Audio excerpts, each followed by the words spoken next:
Yo guys, and welcome to a new video. Today we're all gonna cry as we're getting cultured with Grave of the Fireflies.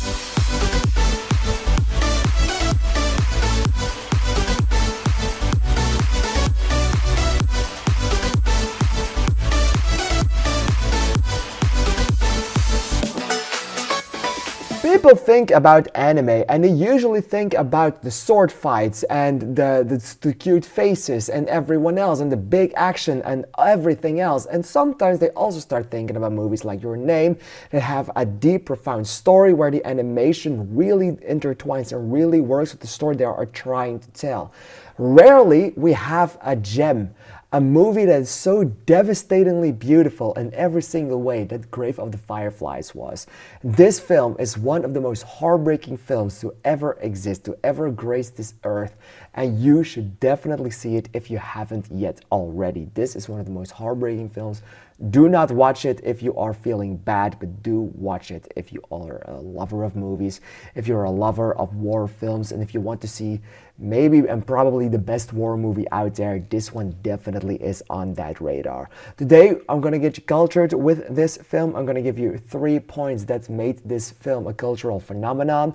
I'm gonna give you 3 fun facts / facts from behind the scenes, and I'm also going to tell you if this movie is ranked in any top 250 lists, if this movie has any remakes or adaptations, and I'm going to give you my personal thoughts on this film. With that being said, let's get straight into it. This film is a profound statement on the cost of war, especially on civilians and children. It is because this film shows how ordinary people react to war and act to have a war around them, especially the vulnerable ones like children and the normal civilians. And the film shows you how it affects ordinary people in the most visceral, heartbreaking way. This film has become one of the most definitive war / anti-war films, and especially for animation works, and it told everyone that animation can be as heartbreaking and devastatingly beautiful as a live-action film can be. This movie redefined what Japanese animation or anime could be. The film is produced by Studio Ghibli and it is directed by Isao Takahata. It moved away from fantasy and adventure, which is what normal Western audiences always thought a Japanese anime film was going to be like. Instead, this film tackled things like hard realism, moral ambiguity, loss, and grief. It showed that animation just was not only for small children. It helped broaden the international expectations of what an anime film could be, how it could be perceived, and what it could be about. And Grave of the Fireflies has a lasting critical acclaim and influence. That's because this film is regularly cited as being one of the best animated movies ever made. It's praised for its artistry in its animation, detail, and design, but also its narrative structure, making great use of flashbacks and foreshadowing, and also its symbolic use for things as fireflies, as the fireflies represent ephemeral life, but also loss, war traumas, and hope. This way, its reputation has remained strong over a lot of decades already.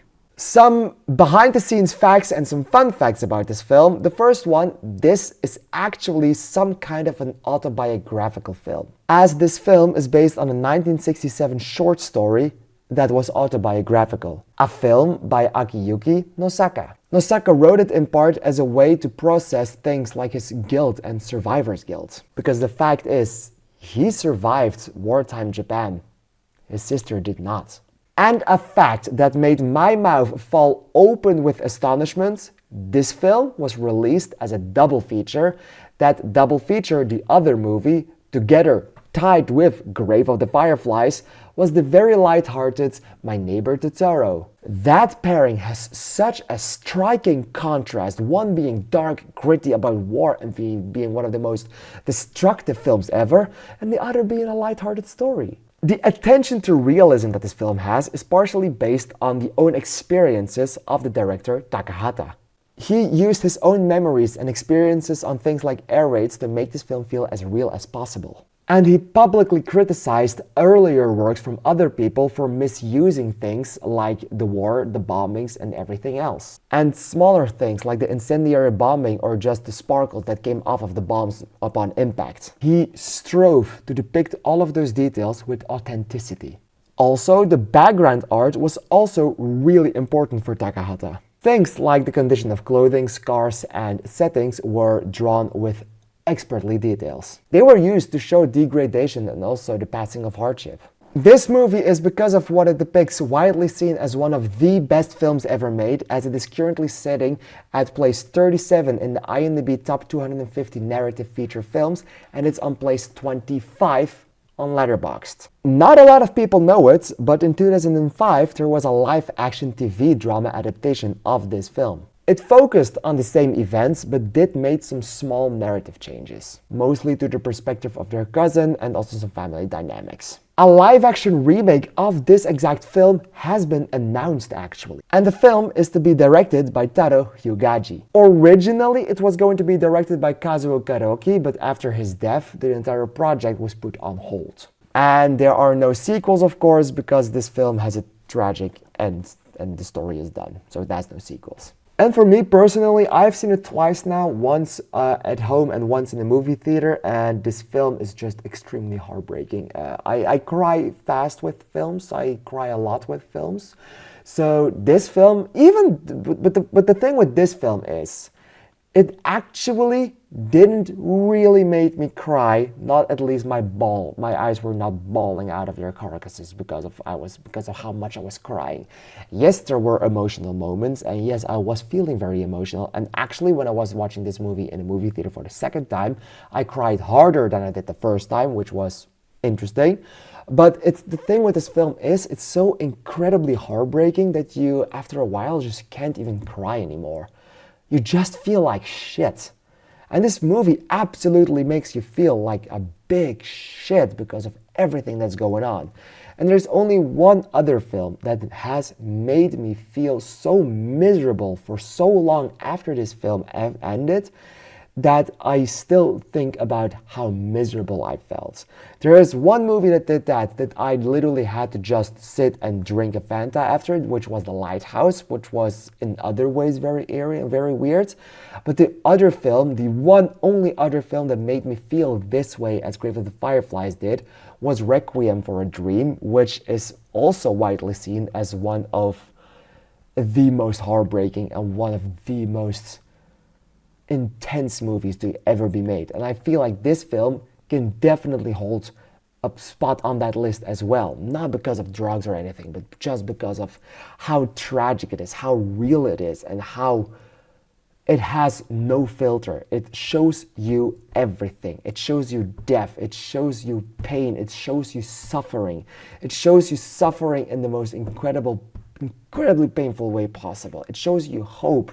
And even though everything is going to shit, and even though that everything is going down and everything is being fucked up, they still manage to show hope through the bond of these two siblings. And whenever you see the eventual plot kick in where this movie might go, so if you haven't seen it, there will be a small spoiler now for whenever the girl gets sick and eventually dies.